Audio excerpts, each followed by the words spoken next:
প্রেগনেন্সির ৭ মাস চলছে তনুর। ভারী পেটটা নিয়ে চলাচল করা কষ্টকর হয়ে উঠেছে। সারা শরীর ঘামে জর্জরিত। বিন্দু বিন্দু ঘামের কণাগুলো তনুর ফর্সা মুখে মুক্তোর মতো জল করছে। ছোট ছোট চুলগুলো কপালে লেপ্টে আছে। চোখ বন্ধ করে জোরে শ্বাস টেনে ভাতের হাঁড়িটা চুলো থেকে নামায় তনু। রান্নাঘরে পাখা নেই। মার গালবার জন্য নিচু হতে নিলেই অমি তনু বলে ডেকে ওঠে। তনু সোজা হয়ে দাঁড়িয়ে ঘাড় বাঁকিয়ে পেছনে থাকা অমির দিকে ভ্রু কুঁচকে তাকায়। সাদা শার্টটা ঘামে ভিজে জর্জরিত হয়ে আছে। দুই হাতে বড় বড় দুটো ব্যাগ। মুখটা দেখেই বোঝা যাচ্ছে ভীষণ ক্লান্ত। অমি ব্যাগ দুটো ফ্লোরে নামিয়ে বাম হাতের ব্যাগ থেকে খুব যত্ন করে একটা ডাব বের করে তনুর দিকে তাকিয়ে এক গাল হেসে ডাবটা তনুর হাতে ধরিয়ে দিয়ে মার গালতে থাকে অমি। তনু ভাবে নল ঢুকিয়ে তাতে চুমুক দিয়ে মুচকি হেসে অমির দিকে তাকিয়ে থাকে। ১ বছর ৬ মাস হয়েছে ওদের বিয়ে হয়েছে। কখনো দুজনের ঝগড়া হয়নি। অতিরিক্ত অভাবও ওদের ভালোবাসা কমাতে পারেনি। ঠিক ১ বছর ৬ মাস আগে অমির হাত ধরে নিজের বিলাসবহুল বাড়ি ছেড়ে চলে এসেছিল তনু। থাকার মতো কোনো জায়গা ছিল না। খাওয়ার মতো হাতে দুটো টাকাও ছিল না। দীর্ঘ ৩ বছর রিলেশন করার পরে হঠাৎ একদিন তনুর বাবা তনুর বিয়ে ঠিক করে ফেলে। অমি তখন পড়ালেখা শেষ করে চাকরির খোঁজ করছিল। আর তনু অনার্স ফার্স্ট ইয়ারের স্টুডেন্ট। তনু বাড়িতে অমির কথা বলাতে বাবা নাকচ করে দেয়। বিএসসি বিসিএস ক্যাডারের সাথে বিয়ে ঠিক করে।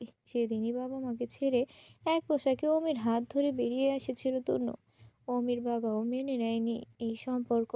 তার মনে অনার্সে পড়া একটা মেয়ে কিছুতেই তার ছেলের যোগ্য নয়। অনার্সে পড়া মেয়ে মানেই মেয়েটার বয়স বেশি। কাট কাট গলায় বলে দেয় তিনি এই মেয়ের জায়গা তার বাড়িতে হবে না। অমির খুব প্রিয় একটা বাইক ছিল। টিউশনি করে আর বাবার কিছু টাকা নিয়ে কিনেছিল। তনু পরে বাইকটা আমার প্রিয় ছিল, অমির প্রিয় ছিল। সেই বাইকটা বিক্রি করে ঢাকার শহরে ছোট মোটো একটা বাসা ভাড়া নেয়। প্রয়োজনীয় কিছু জিনিসপত্র কিনে আর তনুকে বিয়ে করে নেয়। খুব কষ্টের কাটছিল ওদের দিন। উচ্চশিক্ষিত হওয়ার পরও কোনো ভালো মানের চাকরি পাচ্ছিল না অমি। ঘুষ ছাড়া আজকাল চাকরি হয় না, কিন্তু ঘুষ দেওয়ার মতো অত টাকা ছিল না অমির। শেষমেশ একটা গার্মেন্টস বারে ১২,০০০ টাকা বেতনে চাকরি নেয়। ঢাকা শহর না, এখানে পানিটুকু কিনে খেতে হয়। সারাদিন খাটাখাটনির পরে রাতে বাড়ি ফিরে যখন তনুর হাসি মুখটা দেখতো সব ক্লান্ত দূর হয়ে যেত। বুকে আগলে নিত মেয়েটাকে। মেয়েটা খুব যত্ন করে ভালো বেড়ে দিত অমিকে। নিজ জিনিসপত্রে আগুনের দাম। ১২,০০০ টাকা বেতনে খেয়ে পড়ে বাঁচাটা দুষ্কর হয়ে পড়ছিল। তখন ওভার টাইম করা শুরু করে অমি। আগে কখনো জলটাও গড়িয়ে খায়নি। বাবা ভার্সিটির লেকচারার, মা কলেজের টিচার। একমাত্র ছেলে অমি। বেশ আদরে বড় হয়েছে। তনু অমির কষ্ট সহ্য করতে পারছিল না। তাই বাড়ির মালিককে বলে দুটো টিউশনি জোগাড় করে নেয়। এটা অবশ্য অমি জানতো না। তনুর স্বপ্ন ছিল ব্যাংকার হবে, নিজের পায়ে দাঁড়াবে। স্বামী হিসেবে জমির কর্তব্য তনুর স্বপ্ন পূরণ করা। অমির কর্তব্য তনুর স্বপ্ন পূরণ করা। হাতে একটা দামি স্মার্টফোন ছিল অমির।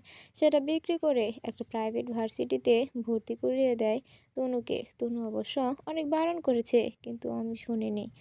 দামি ব্র্যান্ডের জামা কাপড় ছাড়া যে ছেলে চলে না, সেই ছেলেটা ফুটপাত থেকে পুরোনো শার্ট কিনে নেয় কয়েকটা। তনুর জন্য মার্কেট থেকে ৩০০ টাকা করে দুটো 3 পিস নেয় আর মনে মনে প্রতীক্ষা করে সামনের মাসে বেতন পেলে ভালো একটা শাড়ি কিনে দেবে।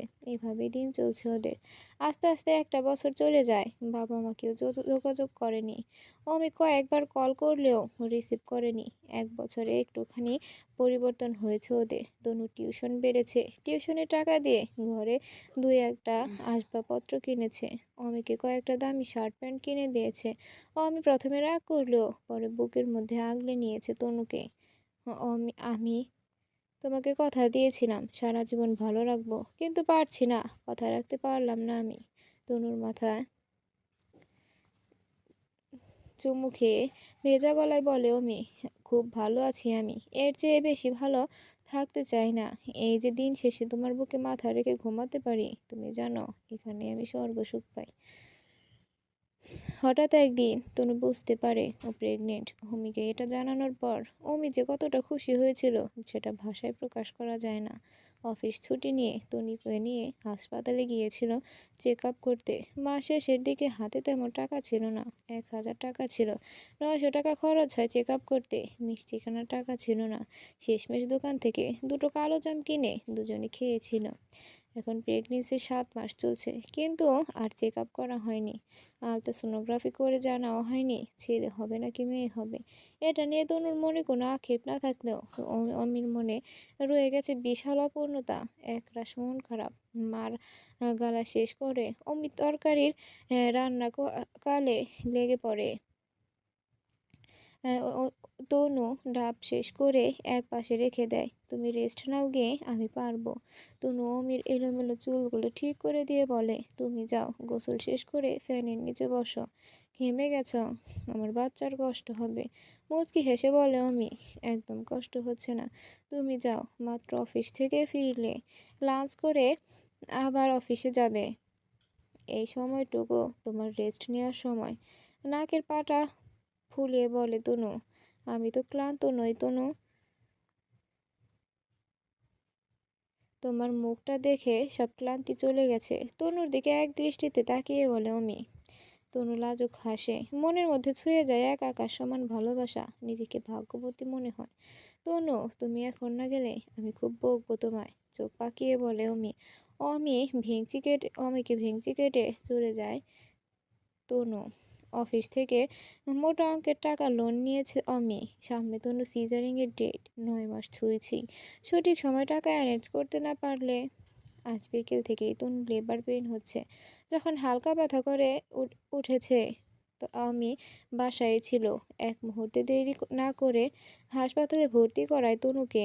তনু বলেছিল সদর হাসপাতালে ভর্তি করাতে, ওখানে খরচ কম, কিন্তু আমি শোনেনি, বড় একটা হাসপাতালে ভর্তি করিয়েছে। তনু ওটিতে যাওয়ার আগে বাবাকে কল করে নেয়। যদি না ফিরতে পারে ক্ষমা চেয়ে নেয় বাবার থেকে। তনুকে ওটিতে ঢোকানোর পরে অমি নিজের বাবাকেও কল করে ক্ষমা চায় বাবার থেকে। আর দোয়া করতে বলে অনাগত সন্তান, আর তনুকে দোয়া করতে বলে। ভীষণ একা লাগছে অমির। কেউ নেই যে কাঁধে হাত রেখে বলবে, চিন্তা করিস না, তনুর কিচ্ছু হবে না। করিডোরে বসে হাউ মাউ করে কেঁদে ওঠে। একটু পরে ফোন বেজে ওঠে। চোখ মুছে ফোনের স্ক্রিনে তাকায়।